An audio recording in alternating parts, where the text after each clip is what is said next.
Guideline একবার already বলা হয়েছে। একটা হচ্ছে 5:37 ওরা পোস্ট করে, সরি 4:37 পোস্ট করেছে। তারপর সেটা আমরা 4:55 দিকে গিয়ে আমরা সেটাকে বুঝতে পেরেছি।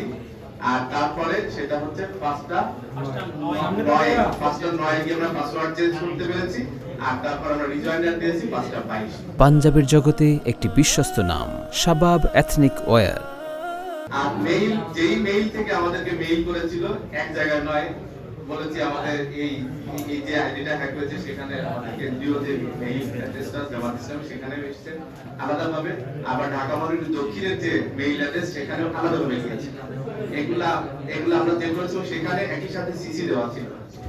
তো এই জায়গাগুলোতে আমরা ওই মেইল অ্যাড্রেসটা যেটা আমরা বলে দেখিয়েছি এখানে দেখেন, সেই মেইল অ্যাড্রেসটা আমরা সার্চ দিয়ে, আপনি এখনো যদি সার্চ দেন তাহলে ওয়েবসাইটে গিয়ে, সরকারের ওয়েবসাইটে গিয়ে গণভবন.gov.bd এখানে গিয়ে দেখবেন যে সেই মেইল অ্যাড্রেসটা আছে এবং সেটার সাথে সাথে ওই ব্যক্তির পরিচয়, ওখানে নাম সহ পরিচয় দেওয়া আছে। আমরা এটা নিশ্চিত করে বলতে পারছি না যে উনি এই কার্যক্রমের সাথে জড়িত, উনি হতেও পারেন, আবার অন্য কেউ ওনার আইডি কে ব্যবহার করে এই কাজটা করতে রাখতে পারে। আমরা এখন পর্যন্ত আলোচনা পেয়েছি, সরকারের কাছে আমরা যখন এটাকে জমা দেব, সরকারের দায়িত্ব হবে এটাকে ভালোভাবে করে তদন্ত করার মধ্যে খুঁজে বের করা এবং সত্যিকারের অপরাধী যেই হোক না কেন তাকে আইনের আওতায় নিয়ে আসা।